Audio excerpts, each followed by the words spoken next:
giving isn't a nice to have anymore. It's mandatory. And if you have a company, if you're one person as an entrepreneur, you need to have some kind of philanthropic something within your day to day. And the most common excuse from entrepreneurs is, well, I don't have any time and I don't have any money.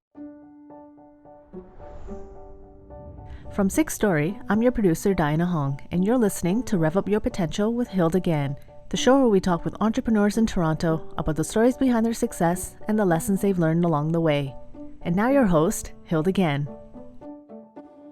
Hilda Gann, Rev Up Your Potential. Up today, my guest is Jody Steinhauer, and she is the founder of Bargains Group and Kits for Cause. Welcome, Jody. Thank you, Hilda. I'm glad to be here, and I love talking to fellow entrepreneurs and hopefully sharing some of my turbulent journeys, and with the hope that they can learn from my experiences. So, Jody, for those who don't know you, can you tell us a little bit about the business? What does Bargains Group and Kits for a Cause do? Yeah, Bargains Group provides retailers, not-for-profits, government with day-to-day necessities, either logoed or non-logoed, at discounted prices. Can you kind of share some of those discounted prices? Because I remember a slogan that you had in terms of socks. So, what kind of discount are we talking Yeah, about? when we started the business 32 years ago, we were known as home of the famous $2 t-shirt and 50-cent socks. So that certainly gives us an inkling. So now that people know what you do, let's talk about, like, what I get is a sense of, giving back to charity and giving bargains, because you say you do it for not-for-profits now. Take us back to where that comes from, where that sense of charity and giving, that seems a very powerful story and message for you. Yeah, I mean, I think it comes back to childhood. I was brought up in a family, very middle class family, but we were always taught to be grateful. And we were always taught, no matter what you have, you've always got more than somebody else. So whether it's, volunteering your time or, giving your clothes as hand-me-downs to somebody or books when you've stopped reading them, don't throw anything out. There's somebody always who has a need. Back then, now we call it upcycling or recycling, but back then it was just, be great. You have too much and it's your duty to give. And that's really where it rooted from. And I think as a parent now, I understand that my kids learn it also from the behavior that I do on a day-to-day basis. Did you do that a lot through high school? Did you participate in kind of voluntary I charitable mean, I, types I of did it things? I did it in primary school. I mean, I remember, I would be always volunteering. My mother was very involved, always in a political campaign, or there'd be a track meet at school and I would volunteer, or, there was always kind of opportunities to just get it. And I love people. So it was all about, it feels good to give. I really think that's what it is. And we all know that wonderful feeling when you do a good deed for somebody, even if it's just smiling at somebody, it feels good. So my first recollection was I volunteered at a track meet, which the proceeds from it were going to, I think, the Hospital for Sick Children or something like that. And I volunteered to help sign up with my mother at the table. So I was just, my mom was very active in the community and I was always asking to tag along with her. And even my father, he did tax clinics for people who couldn't afford to hire an accountant at tax time. And I would sometimes go with him to the community center while he did this and just talk to the people. And that was as simple as that. Well, it definitely is in your blood, because I know that some of the charity work that you do is amazing. How did you get into the business? Like, did you, when you went to school or Sure. graduation, what did you end up doing first? And then So how did you get into this business? yeah, so I, Give I us that. graduated in fashion and business and marketing. And my first jobs in the industry were high fashion. And I worked, with vendors and with, ran through very fancy stores with products. I then went to New York City and worked at Guess Jeans. And the ethics and the morals, let's just say, of the fashion industry did not align with who I was. I'm a very authentic, honest, giving type of person. And there was a conflict happening. So I kind of was really upset and thinking, wow, this isn't what I signed up for, and kind of traveled for a bit. And when I came back, I sat down with a headhunter and I was applying for a job, and he looked at my resume and he said, like, how old are you? You've done all of this? And I said, yeah. And he said, I want to introduce you to somebody. And it was, they always say it's that window of opportunity. Keep your mind open, keep your eyes open, because there's opportunities everywhere. Some people just don't see them. So I was brought up that way. And he took me, I'll never forget, in his car. And I always say to my kids, I can't believe I got into this headhunter's car and drove down from Bloor Street all the way up to a very industrial area at Keele and Lawrence with kind of old dilapidated warehouses. And I thought, oh my gosh, where am I going? And introduced me to this gentleman who changed my life. And he had a chain of 30 discount stores. Everything in his stores across Ontario were $9.99. I was selling pants back then to Holt Renfrew for $200 wholesale, right? And it was this huge warehouse, for those of you who remember, like Honest Ed's and stores like that, where the real true pioneers of discount. And he said, yeah, she can start tomorrow. And I'm like, what am I getting into? And he gave me a desk. He gave me like this pile of invoices. Okay. No computer. Imagine, there was no computer. There was no internet. There was no websites. And he said, like, here's the warehouse. You can check out what we've got. And here's a pile of old invoices. Go sell the stuff. So I was like, okay. So my job was he would go out and buy 10,000 pairs of something. He would take 2,000 to put in his stores. And then he would hand me 8,000 and say, sell it, get rid of it at a profit. And that was the amount of direction. So I was challenged. I loved a great challenge. I also started the job at no salary. He asked me if I wanted a salary or would I like to go on full commission. And I asked him the difference. And when he said, here's your salary with this much commission, or if you go on full commission, your commission's this much. And I did the math. And I said, no, I'm going to go on full commission, which was really risky, right? Well, how old were you at the time? I have to count backwards. Sorry. I was like we'll just say my early 20s. Okay. I was very young, but remember, I didn't have a mortgage. I had rent. I didn't have kids. I didn't have a family. So my philosophy was, I know I'm great at doing this and I'm going to be really great. And worst comes to worst, I said, as long as I can change back if it's not working and get a salary. So as entrepreneurs, we don't get salaries, right? Like, so that's just who I always say to everybody, I've never had a paycheck. Like if I don't make money, I don't get paid, right? Like that's just the world we live in. But to me, that's exciting because what it means is there's no cap on my income. So I started off and I literally, I went through the inventory first, of course. I went through my customer list. I called the customers, I introduced myself, and I just started selling. And the first day, I'll never forget, I came home and my father called me and he said, so like, how was your first day? Tell me about it.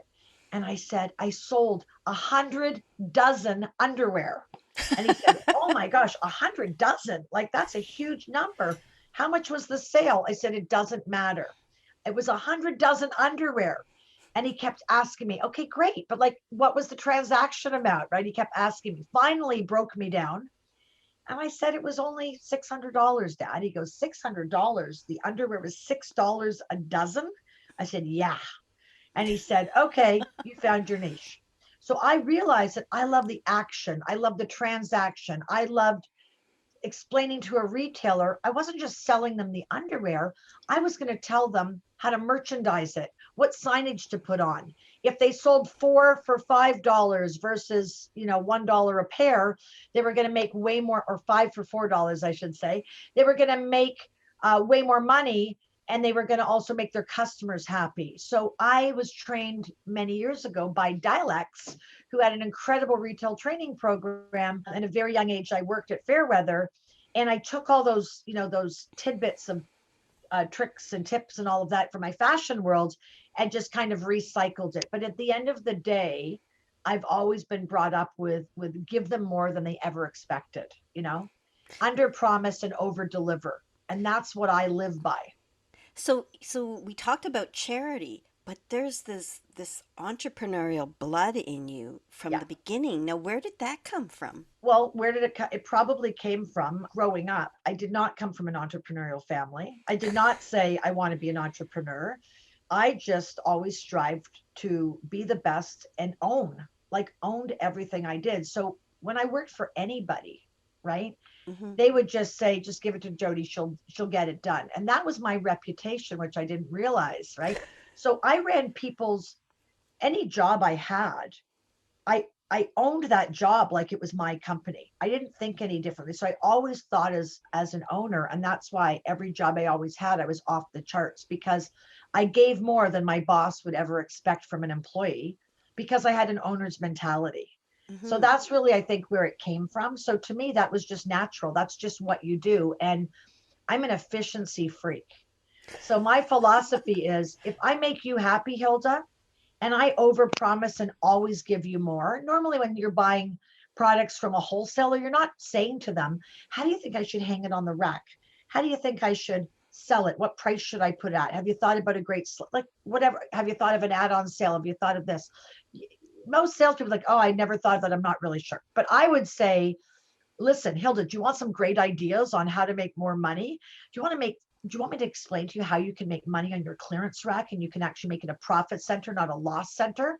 And if I ask you that question, normally you would say, yeah, how? Because Of course, you I, know to that for and to sure, this right? day, I say to any one of my sales team, you always have to overpromise. If it's going to be delivered in 3 days, deliver it in two. Tell them three and make it show up early. And just constantly over exceed their expectations. And if you do that, you're never selling. You're just helping people all day long and then your clients for life. And that goes for any industry, whatever you do. Has that been a mantra for you right from the early days of Yeah. your life? Yeah. Yeah, yeah. Yeah. And it's whatever I do, whether you're my friend, whether it's a charitable endeavor, whether I'm mentoring, I'm always, people know me, like call Jody, authentically, she will help you. I mean, I'm always helping people. People will call me all day long, charities especially, saying, oh my gosh, we just got a bill from a consultant, a quote for $50,000. I said, $50,000, call me for 15 minutes. I'll tell you more than they'll ever could. And I'm not going to charge you a penny. Yeah. And that's what we're known for. And my company, not just me now. Listen, I'm an entrepreneur. My company is an extension of my beliefs, right? Hmm. And we just had a meeting on how COVID is affecting transportation and how, we have no control. Transportation, the prices are tripling all over globally in every business. We were just told that, for example, paper products for school supplies are going up. Well, that translates to the building industry, to lumber. It translates to, packaging. It translates. So my message this morning, even at my meeting, was to my sales team, you need to explain to people prices are going up, lock into whatever they can, do it as quickly as they can, and buy a little bit more so that they can save money. And they didn't ask for that, but it's like that is our job to let them know more than they actually ever Yeah. wanted. And when you build that relationship of they know that you're giving 110%, that you overpromise, that you underpromise and overdeliver, Right. that when you say that, they know you're doing that out of Always. concern for them, not that you Right. want them to buy more now, so it's not it is coming from the heart and the Yeah. trust relationship. I want Now we will also say to them, sometimes it's more complicated. Like they'll say to me, well, why can't you just include, a new customer may say, why can't you just include shipping? I said, because I don't think you understand. We have a philosophy that we know the transportation industry. We will quote every shipment out 3 different ways. It takes us a lot longer, but we want to make sure that our transport companies are being competitive and they know we're not exclusive with anybody to. because our job is to get the best bang for the buck for our clients and our charities. And that's what they rely on us for. I want to go back to that the person that really, you know, made a difference, both the recruiter and the person that you ended up working for. And you chose to take the riskier adventure of commission Yeah. versus commission plus salary. In saying that, you are an entrepreneur that is really comfortable with risk. Can you share with us what made you make that decision? I mean, I really think it comes from an inner confidence, right? Hmm. We all are really awesome at certain things, right? And as entrepreneurs, we've got to be more awesome than our competitors. So figure out, what is your awesomeness? My awesomeness was sales. I started at my earliest, I was the lemonade stand. I was the one that outperformed and sold boxes of brownie cookies 10 times. I would sell Regal the catalog. Then I went into retail, but I was always number one in sales of whatever I did, but I did it differently than everybody else. And I did it from authentic relationships and scale at a very young age. So I knew sales isn't an issue. I can do that, no problem. If I have products and I have support, wow, I can make a lot more money. And at a young age, I wanted to make a lot of money, and I wanted to be rewarded for the amount of effort I put in.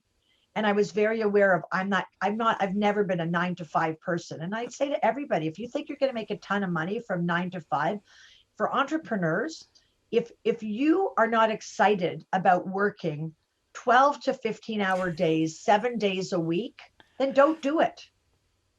Just don't, because there is no division, especially now. There is no division between personal and business. Entrepreneurship is almost like a religion. It's a state of mind, right? It's a mindset. And those of you who wake up every morning, I wake up every morning excited to go to work and make a difference. Now, sometimes I don't sleep the night before and I'm exhausted. Today would be one of those days, but it doesn't matter. I still wake up excited. And if you're not excited, then get out. Like, that's not what you should be doing. So it's not about, I always say to my 5 kids now, I'm like, I don't care what you do. Don't go to university unless you need a designation. Get out there and work and figure out gravitationally what you're passionate about, right? What do you love to do? Because if you figure out what you love to do, it's not work. Okay, so here's my question for you. How did somebody who decided they wanted to go to school for fashion and work for, the glamorous, like what should you be wearing now? Because in those days there was this pressure about, what kind of clothes should you be wearing, what colors you should be wearing. Right. So how does Jody go from glam to underwear? Right. Yeah. It was a great question. And how do you feel passionate about underwear? I'm sure this is a question other people are asking. Yeah. I mean, I went from high fashion, and you're right. I mean, I remember back then, oh my gosh, you would never want to be seen with the same outfit, or your jewelry had to match, and your purse and shoes. It was way, way more intense than it is now. For sure. And I think, like, I love fashion. I mean, we joke around today at the bargains group, and I say, if I would wear it, we're not buying it. Because I'm not my average customer, right? But I love fashion still. But I also recognized that I love people. And to me, it wasn't the money, it was the relationships. And working on a day-to-day basis, I really took a lot of stock, and I was a pretty intense teenager. I really took a lot of stock, like, every day I would journal, for example. Mm-hmm. And at the end of the day, I would say, like, what was awesome? I always say, what was great about my day? What sucked about my day? And what am I intrigued and want to know more? And what do I need help with? I've done that religiously for 30 years. Wow. Those are 4 really interesting, reflections in a day. Wow. They're great questions. And if you go back and read them, when you're having one of those days where you're feeling like something's not right, you start to develop themes. So my theme that I recognized was, I can't overexceed expectations if I don't respect my coworkers. Okay. That's what I realized at a young age. Now, it was mostly the mentors and the leaders I was working for. That's who I had to respect first. And then it was my coworkers, but it was the people I reported to. And I was very lucky when I graduated fashion school. I won every award. I graduated the top student. And when you graduate the top, there's a lineup of employers that will go to the dean and say, who are your best? So I had 5 jobs to choose from, which doesn't happen in the fashion industry. So the first job I took, the gentleman was a visionary. He was the one who put Lululemon on the map. There's a million different stories I could tell you. Incredible, brilliant entrepreneur. But let's just say we didn't have the same values on how you treat people. And I had an issue with that because that was struggling. And I was brought up that between your 20s and 30s, those are really formidable years where you need to surround yourself with people who you can look up to and can help shape you for the future, right? So I had a real struggle. I was promoted within 2 or 3 months to be the sales manager of this very, very shishi agency down on Queen Street. In your 20s, right? In your 20s. Wow. I don't even know if I think I was 19 or 20. I mean, it was a big job, right? And I'll never forget, my friends were in first year, maybe second year university, to give you an idea. And I was promoted to make $50,000 a year, which was a lot of money. Okay. And I went in the next day and I resigned. And my friends were like, what are you doing? Like, are you crazy? And I said, no, you guys don't get it. It's not money that motivates me. It's making an impact even back then, helping people. I got excited because I'd have the buyer in. When I was in New York City, I working for Guess Jeans. You know, if anybody knows the wholesale business, you have to show a bunch of samples and then the buyer picks that one and that one. Well, the vendor would be saying to me, Guess would say, make sure you push these jeans because they're not selling well and we have some inventory. But guess what? I went and tried them on. They fit terribly. So when the buyer for Macy's came in, I would say, I'm really supposed to push these jeans. Honestly, they don't have a great fit. So maybe try some, but don't do a lot. But these ones are awesome. And my bosses would get upset with me. You're not supposed to push that one. You know, I'd say, look at, I'm here to help my client, right? That's who I report to. Because at the end of the day, it's my reputation, right? To this day, people will call me up and they want to buy, you know, wool work socks for a homeless shelter. And I'll actually say to them, no, no, no, don't buy wool work socks. Don't spend that money. Buy these types of socks. You know, they're much, much cheaper because at the end of the day, when someone gets their foot wet and damp, they have to throw them off. So I was famous for what we call downselling, where most people did upselling. But I built a much deeper relationship to this day also. Try downselling. People respect you because you're saying to them, I'm happy to take your money. I'll take your order, but I really want to bring something to your attention that I think is relevant that you may want to do this instead. And when you do that, they're like, wow. And again, it goes back to over exceeding their expectations. You know, you've shared some really powerful beliefs that you have, and I just want to pause here to re-emphasize that. At an early age, you identified that values are important, and when your values align with your company, you will enjoy what you do, and when they don't align, then you need to find a company that aligns. So as business owners, we need to find out what our values are and have people join us that align with those values. Good people that really espouse your values and believe like you do. In some fashion, some of your staff are entrepreneurs and they work like entrepreneurs, and that's what you Mhm. want. It wouldn't it be great if everybody had mini me's in their office or their business and it was Well, I building. say to my people, I don't want you to run the business the way I want you to, the way I want you. I want you to follow the process and protocol, but I want you to say it like you're comfortable saying it, right? Like Mhm. I don't want to script you. I'm going to tell you the features, the values, the benefits, the information. Make up your story that resonates with you. So one of the gentlemen in my office is the son of a pastor, right? So a lot of the stories that he tells his clients were, you know, when I was growing up and my father was at church, my mother, whatever, tells a lot of those stories. And again, he resonates to the same situations differently than I do. Yeah. But in the end, the clients, it's all about connection. And you said trust. Yeah, yeah. And I love what you just said, because what you're doing is you're giving people a framework, Mm, expectations, but you're allowing them to put their individuality on right, it. right. It's not you do it this way. It's you need to do this is the outcome, happy clients, happy whatever. And how you get there, I want you to do it the way you feel authentic and comfortable with. And that really builds trust with those clients. Great. And, you know, I always say people don't do business with companies, they do business with people, right? Yeah. And that's really key. So wherever I went, people followed me because I'm not going anywhere. So the number one thing I always preach to everybody, you are one word, your reputation. And your reputation is the only thing that matters, not the company's, your personal reputation. And think about that. We all have employees, we all have clients, we all have suppliers who constantly let us down. Yeah. Unfortunately, Yeah. the Yeah. element of that in Canada, here's the great news. I just said it this morning to somebody. Here's the great news. Customer service in Canada is like a 4 out of 10. Okay. It's horrific with most companies. Think about how many companies you deal with. Doesn't matter if you're doing it personally or business wise, that don't wow you. I would say majority of them. Yeah. Yeah. Majority. Yeah. And that's really great news if you can identify that, because guess what? Customer service is really easy to fix, right? So the second you even perform at an 8 out of 10, right? You're head and shoulders above any other competitor. And there's little things. I have a whole speech that I talk about little things, but people do business with people. Voicemail does not help anybody. It only adds stress and aggravation. Do not have voicemail in your companies. Have a human being answer the phone. Or, second case, make your voicemail, if you have to have it, really authentic. Like I used to say when I was one person, hey, you've called Jody. I'm so sorry. Between 6 and 10 tonight, I'm actually going to be at my other job and being a mom.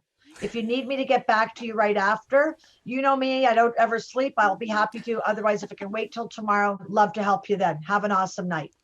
Right?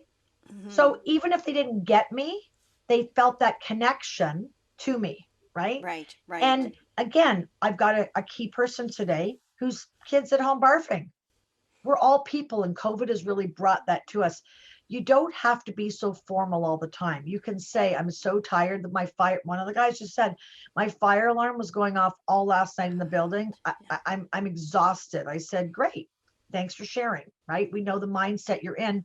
Yeah. Tell your clients that. Clients love to talk. They don't just want to be, nobody wants to be sold. Exactly, exactly. Okay, we're diving into your business now. I want to just jump back to, you've got this awesome opportunity. You were given clothes to sell, or bulk of things, and you made a business of that with the owner. When did you start Bargains Group? Like, what was that Yeah. key moment thing? So I was running this wholesale division for this company, and I was making him like millions of dollars, right? It was definitely the profit center. While I was doing that, and literally he used to come to my office once a week and say, great job, Jody, you're doing incredible. Is there anything you need? And I would be, most of the time, we talked for 5 or 10 minutes. He would like, keep up the great work, right?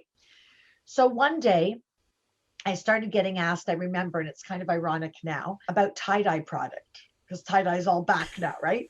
And people are saying, can you get tie-dye t-shirts, or can you do this? Well, I happen to have a friend who was doing a whole bunch of tie-dye. And I went to my boss and said, can we buy this stuff? Because I really think I can sell it. And he didn't want to, because the price was a little out of his comfort zone.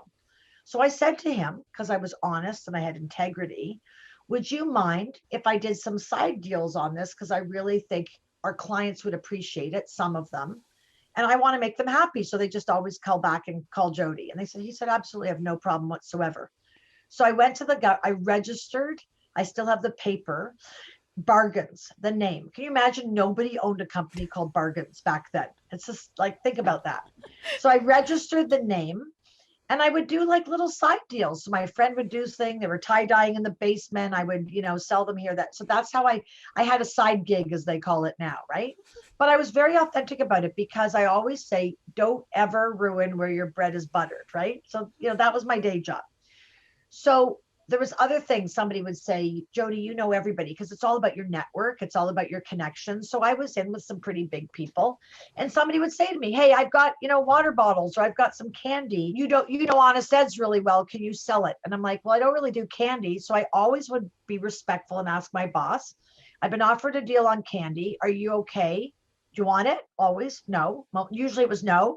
And number two would be, are you cool if I sell it to some of our customers? He's like, absolutely, right? He realized the more range that I could sell, the more he was going to keep me on board, right? And I was valuable to him.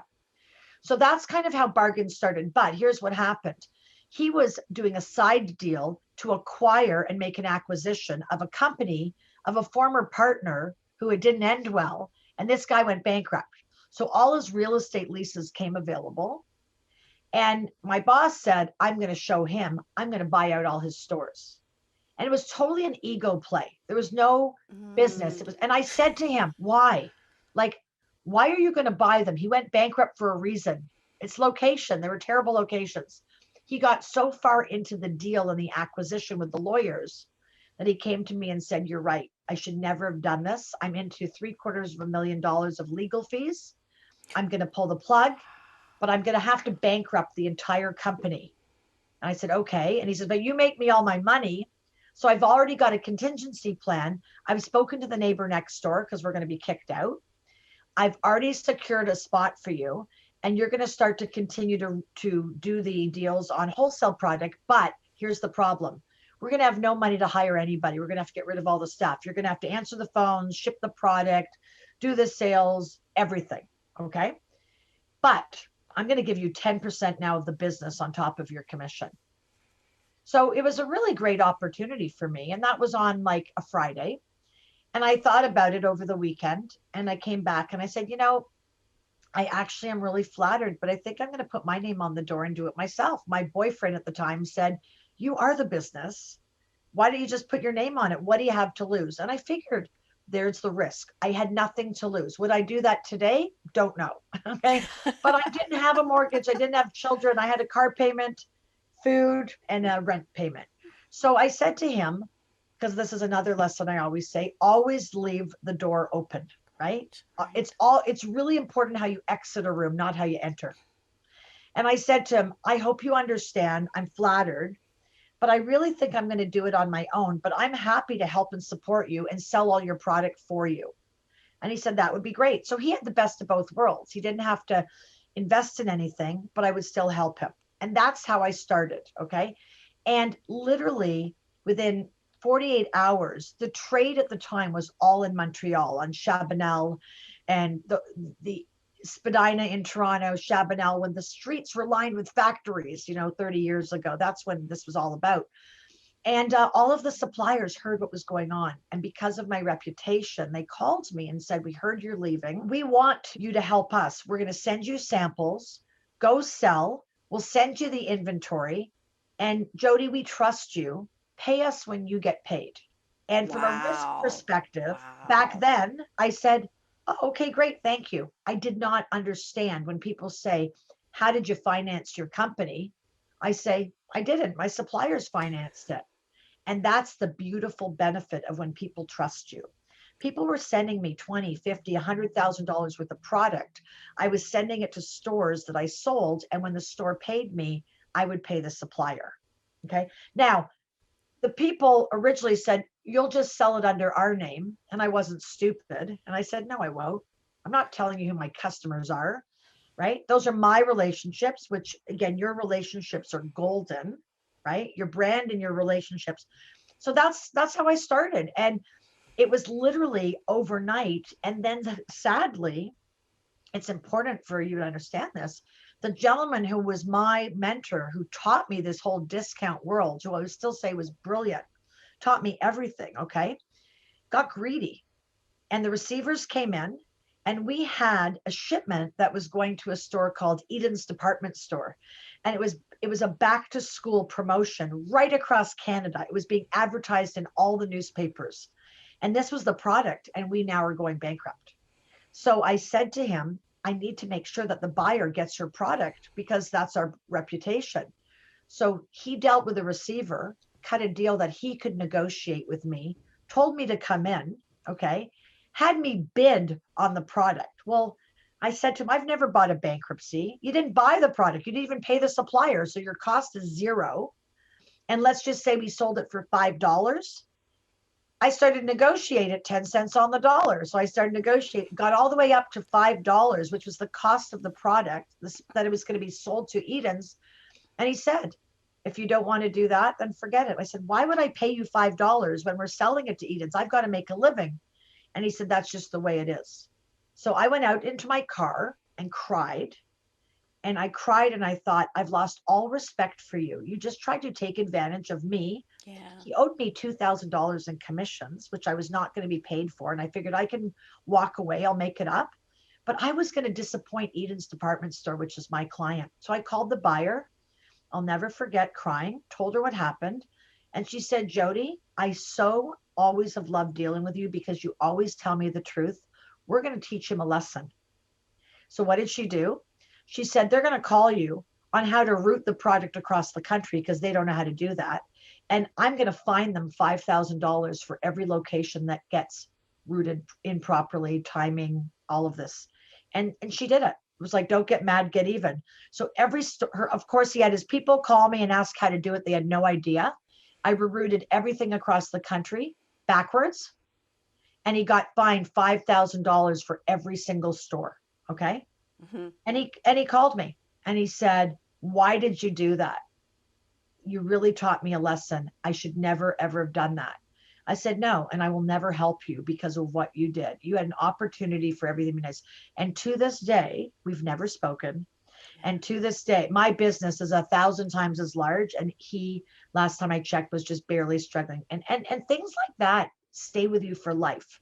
Integrity and honesty are so important to build relationships. And the fact that people, when they heard what was happening, they already had a strong relationship for you. And I Yeah, think that speaks to the value of creating relations. It's about people. right. It's all about And people. and I mean, to this day, I still have the financial planner, the accountant, and the lawyer that we had when we first started our business in the mid 90s. And then, through the years, just continue that relationship because it was so strong. And when people try to usurp that and say, oh, I can do your legal, I can do your I said, why would you? I am Right, happy with who I have, right, and I have a relationship, right. right? It is Yeah, all about those things. That's so absolutely. important. So we've talked now about how you started Bargains Group. Where are some of the other key places where you actually had to think back and say, okay, we're ready to get to the next level? What was the decision making point? What are some of the struggles and successes during that? Maybe two or three scalable points in your Yeah. in your I mean, 32 years. yeah, I mean, every time I kind of open up another division, it's really like a new business, right? It's a Yeah. different division. I was always very, I'm not going to say risk adverse, like a lot of entrepreneurs that I was associated with would just go, oh, we're going to do this, and would just do it. But I would say, you know what, I'd rather kind of dip my toe in the water and slowly do it and maybe not have like that hockey stick growth. I like to kind of have like that safer long-term growth. So one of the first times was when I recognized that I could help the charitable sector buy things like socks and underwear. So I started helping the first out of the cold. Then they said, I'm moving to the Salvation Army. Can you help me? And they just started asking the questions, can I tell my friends? And I was like, wow, there's a lot of you who need this stuff. So I went back to my team and I said, we got a problem. I've got all these people that want socks that we're selling to stores, but they can't buy cases, very large cases of, 600 pairs. So I think there's something here. I think we can really help these people, but can we re-engineer the size of the case? So that was my first kind of like, we're going to turn the whole entire company upside down, change every unit to much smaller. And then when Zellers wanted it, if they wanted to buy more, they'd buy 2 or 3 cases as opposed to just one large case. And then we were able to help everybody. So that was a real conscious decision. And then the first time we decided to go into promotional products, they started asking us for a very large charity asked me for a logo t-shirt for a walkathon. And when I gave them my quote, because I was home with the famous $2 t-shirts, my quote was something like $70,000 cheaper than the competitor. Like, that's a lot of money, right? Yeah. So one of the people in my company said, like, we got to do more of this logo stuff. And I said, I'm so not interested. We'll help this client out, but it's a whole other type of business, a different rhythm, a different sales cycle. And he said, no, I really want to do this. And I said, okay, he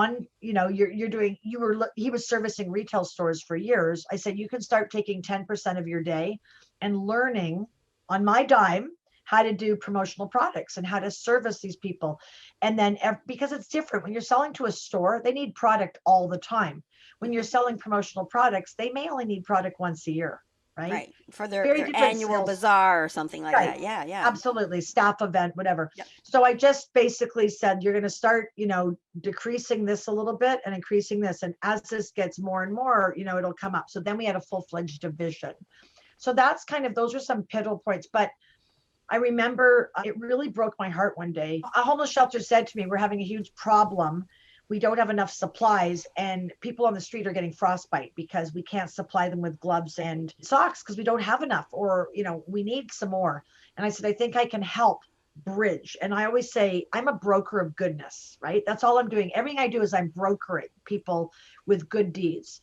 So I said, if I reach out to my network and ask, 20 people to show up at my warehouse on Saturday with $100, I can take that $100 and I can design a bunch of items, socks, a toque, a glove, maybe some lip balm, and let's put it in a bag. And together as a group, okay, let's invite a social worker to come in, talk to us about the impact and what's really like to be homeless. And remember, this is 20 plus years ago. Teach us, and then we'll pack these kits. We'll put some music on, I'll order a pizza, maybe some beer or wine, and not more than an hour, right? And we did it. And at the end of that hour, everybody was like, that was so awesome. I feel great. And they had a visual picture. They had this huge mound of kits we had built, right? And it felt great. And lots of people you hear about doing things and walking downtown. But I was a business person understanding how we had to collaboratively redesign this so it could scale. So I said, we're not going to walk downtown. We're going to give these kits to the experts. We have money and product, they have clients and social work experience. So we gave them the tools that they could do their job. And it was so powerful. Everybody wanted to do it and invite their friends, their family, their children, and their coworkers. Could we do it next year? And by doing that, recognizing the impact we were making, telling the stories, that's how the charity was founded, Engage and Change. And we continue to do that twice a year.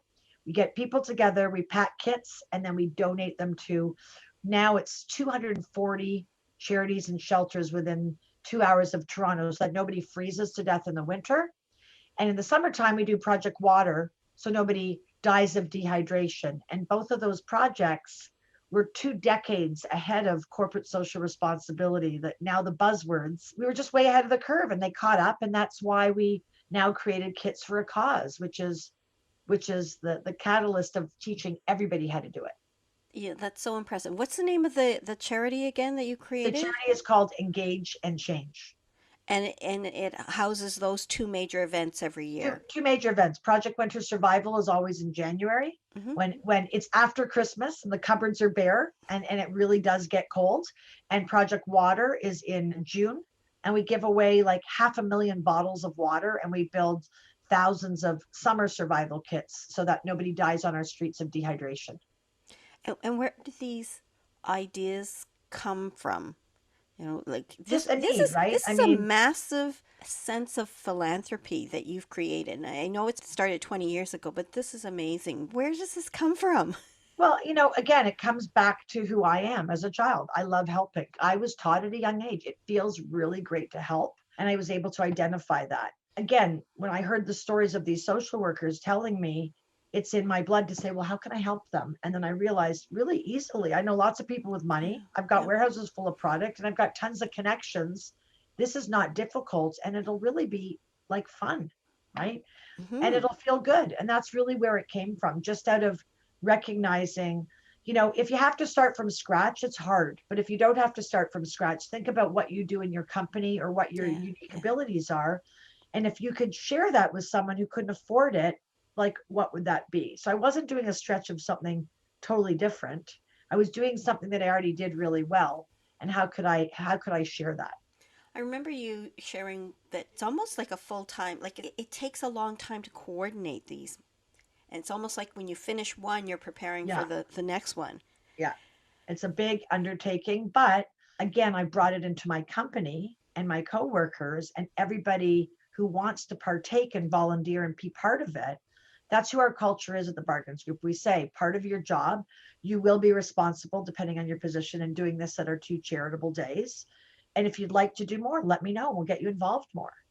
So, And to so this day, even past employees, they show up at the events, they, they share the social media, all sorts of things. how many people now are there on the day packing, like getting that stuff ready? Oh, How many? hundreds. Yeah. COVID is very different. So COVID is a Of very course, different model. yeah. We still did it. But normally there's about 150 people that pack the winter survival kits. And remember, they can't just show up and pack. I would get 10,000 people showing up if I could.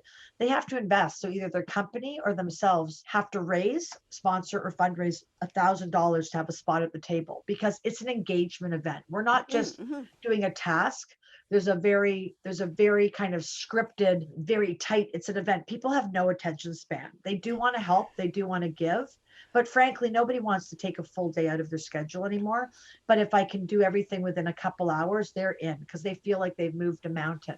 Yeah. And it's such a great thing when there's a spirit of giving and you can do it with your own like team.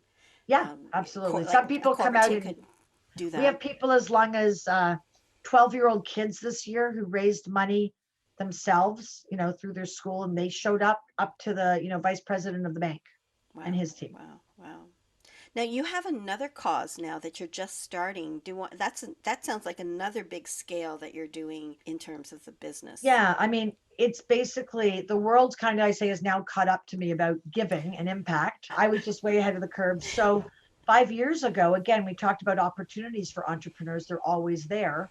I started getting this tremendous influx of calls from companies, and there was 500 of them in 1 year. And we tracked the calls. They were like, we saw you on the news, or we Googled, where can I take my team and go out and do a group volunteer activity. And we keep calling charities and we can't find anybody. Nobody will take us in. Like, can you help us? And they would call like literally hyperventilating. And I would like, okay, yeah, no problem. So the first thing, of course, I did was say, can you come in January? Can you come in June to my own events? Right. And lots of times they would say, well, we're in Winnipeg or we're in Vancouver. And of course, the answer would be no. And I'd say, okay. And I found out that they had people, they had usually an idea of it was going to be part of an event or a kickoff or a breakout session. And then I asked a really important question. Do you guys have any money? And pleasantly surprised, they all had money. They all had budgets. And I was like, wow, you have money to do this? And they said, yeah, like we're either going to go bowling or, beer pong or do something like this. And I said, okay, great. So once I figured out they had money, I thought, this is crazy. I've got thousands of charities that are needy. And now I've got all these people who are calling me who want to actually help a charity. Like, there's the opportunity, right? I got to figure this out. So I technically made like a dating application where we just are matching people together. And it's free for charities, kitsforacause.com. They can go on, register. And by registering, they get their free piece of real estate that everyone's coming to the internet looking at them. And people can pick them to pack kits for. It's very customized. We do all of the work. They don't have to. So when they get all those calls of people saying, hey, I've got 40 people from XYZ company. We're going to do volunteer day or impact day next Thursday. What time should we show up? That charity really wants to say, are you kidding me? I don't have anything for you to do. Go paint that wall for the 50th time. But now they don't have to. They can say, that's fantastic. We actually can't have you on here, but we're going to introduce you to our partners and you're going to build kits for us.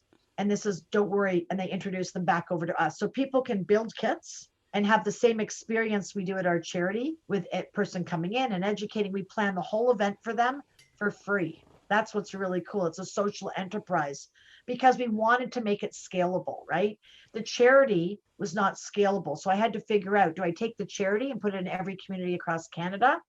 The answer is no, because I don't want to be walking around fundraising all day long. But it's very scalable because we decided people will pay for an experience.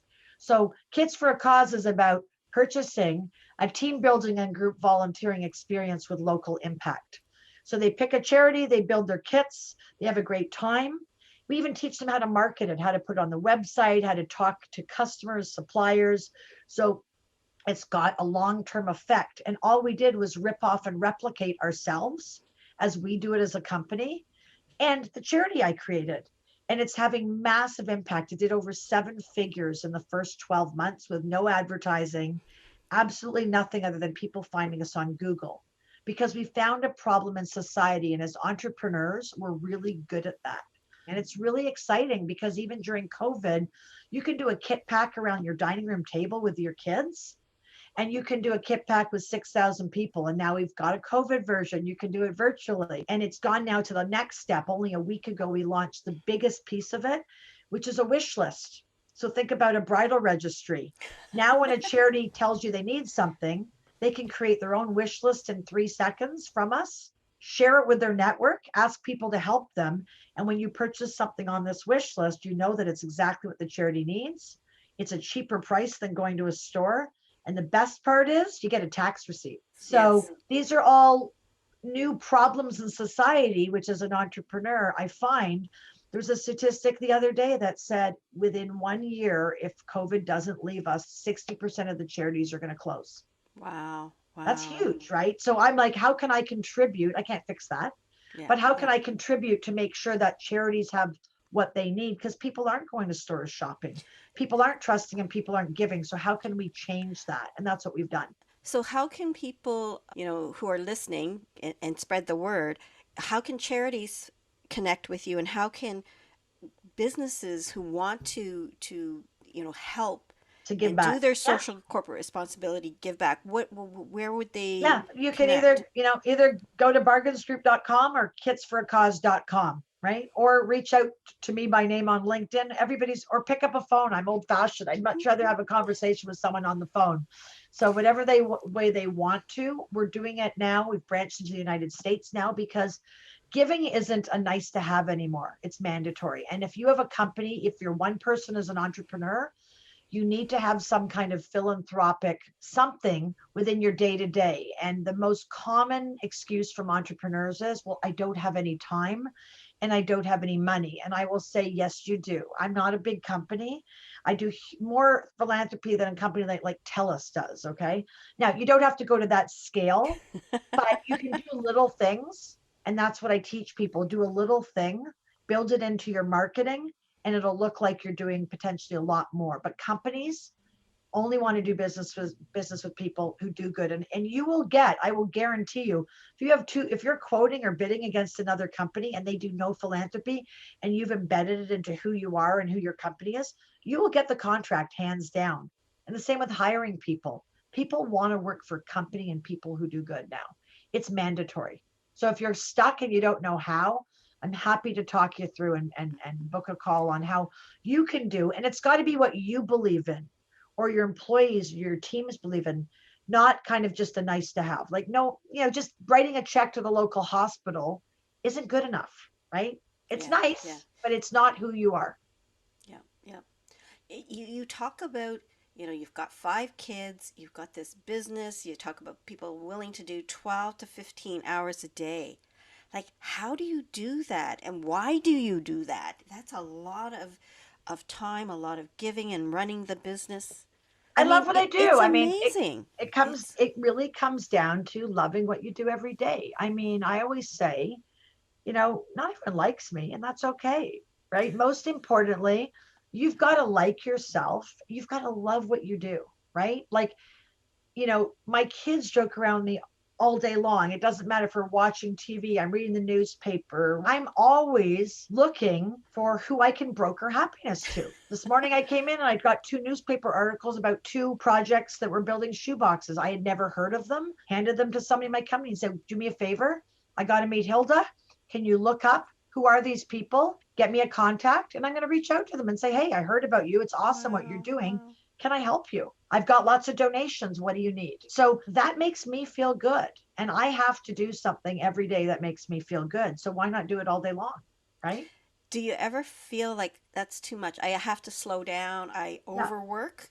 Yeah. Not often. I'm called the ever ready bunny. Yeah. I mean, I'm overworked and often all the time. And I think it's a problem with entrepreneurs, right? I mean, has it affected my life? Yeah, it's affected my health. You got to look after you first. So I have to look after myself. I have a very regimented discipline of healthcare providers, which has been unfortunately disrupted by COVID. Diet, exercise, yoga, massage, working out. I get a lot into a day, and my day is color coded. And a lot of people are totally like, how does she do it all, including some of my family? And I just say, my husband will say, it's what makes her happy. Like, don't get in her way. She's good. And as a woman, we are the nucleus of everything. Yeah, For the men that yeah. are listening, sorry. But, the old saying was a happy wife is a happy life. In business, if we're happy, everything just kind of falls into Yeah, place because yeah, women yeah. are wired differently. We can manage 7,000 more balls than men can. Like, that's just who we are. We're wired differently genetically. Hmm. So I won't drop a ball. It's very rare I'll drop a ball, but I'll definitely have way too many balls on my plate. There's no question. And it's just about, like, we all have to do prioritizing journaling every single day. Part of my ritual is, what are the 3 things that I have to do today? And those are have to. It could be personal, it could be business, it could be family, but I have to get these 3 things done. You talk about self care, and then you said color coded parts of the day. Can you share a little bit of that? What is Yeah, that? well, I mean, Hilda, you're in my calendar in green. This is a business conversation for entrepreneurs, right? But I've got something later on that I'm helping a friend out. So she's in my calendar in pink. That's my personal time, right? So everything's color coded. I have to make sure there's pink in my calendar every single day. So whether that means some days it's just back to back meetings. So then I'll make sure that at the end of the day, I'll make that personal phone call or that reach out to a friend who I think needs a call, and I'll make sure. And there days are that come by. Life is so quick for all of us now. Where does the time go? But I always make sure there's some pink in my day. I like that. And I like how you chose pink. I have a color code system too. Yellow is personal.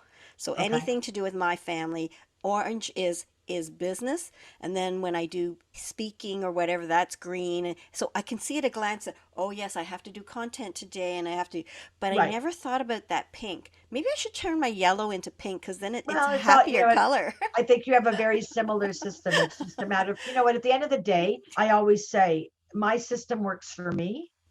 As long as it works for you, rip off and replicate someone else's system I'm and then I'm gonna and then switch to the change it. pink because pink makes me happy. That's Yeah, you have so your so pink the yellow flowers. is me. It's my Right. personal time. So I'm gonna learn from that. We could And talk all day, Jody, but it has been a delight. I think that you have given people who are listening today a lot of wisdom, a lot of gems, and a lot of cautionary tales that can help them as they grow and develop and nurture their companies. So, so happy to have you here. How can people get a hold of you? I know you said it before, but I just want to make sure yeah, I as mean, we're signing off you that can you. you can, call me at my office, 416-785-5655. You can email me at jodysbargainsgroup.com. You can link in with me. You can Facebook message. Everybody's got a different way that they love to communicate. I'm an old fashioned gal. And if you want to, by all means, I love making time for people that I can add value to. Well, thank you again for joining us today. Really, really enjoyed having a conversation and letting people know about what you do and some of the things that they can do if they're really interested in social corporate responsibility. Right. And remember, I always say giving back makes great business sense. Lots of people do charity work. They actually just don't know how to talk about it. And they feel like they're bragging or boasting. And you have to. I mean, the world is broken right now, right? The government can't fix everything. It's up to us as entrepreneurs to do. If everybody did just something little, it would take the emphasis off of the government having to swoop in and help. And we can make a difference in our local communities and charities. And the bonuses, it feels awesome, right? There's nothing better than, like, you're not just doing it because you have to. It actually feels good. And psychologically, there's so much data on, if you're having a really crappy day, just remember this: if you're having a really crappy day, and lots of us are having a lot more crappy days lately, do something good. It doesn't have to be monetary. Buy a coffee for somebody, smile and say hello. Ask somebody, pick up a phone and call someone and say, I was just thinking about you. Are you okay? Just those little things make you feel so good. And that's really what changes our attitude and our mantra about the world we're living in. That's so important. In this COVID times, it is so important for us to really make sure that our health is good. And my word of the year is uplift. And Uplift is a great word. if Yeah. you can find it in the day to say, how can I uplift this person? Yeah. How, Great. because Love in that. turn it makes you feel good, right? And Yes. just what you said, that's what we should be doing because it's going to make us feel good as well. And we all Absolutely. need to really balance our stress levels It's in a this. triple Yeah. bottom line. We feel good, the person feels good, and it's good for society, right? Yes, a triple win for A sure, for triple win. sure. Uplift and win 3 times. Anyways, thank you very much, Jody, Thank again. you. And thank you to those who are listening. If you love this podcast, there are many other interesting business entrepreneurs, the ones next door, and they will help you learn about successes and struggles that they've had that may be applicable to how you run your business. So thanks again, Jody, and thank you to the listeners of Rev Up Your Potential. Have a great day and stay safe.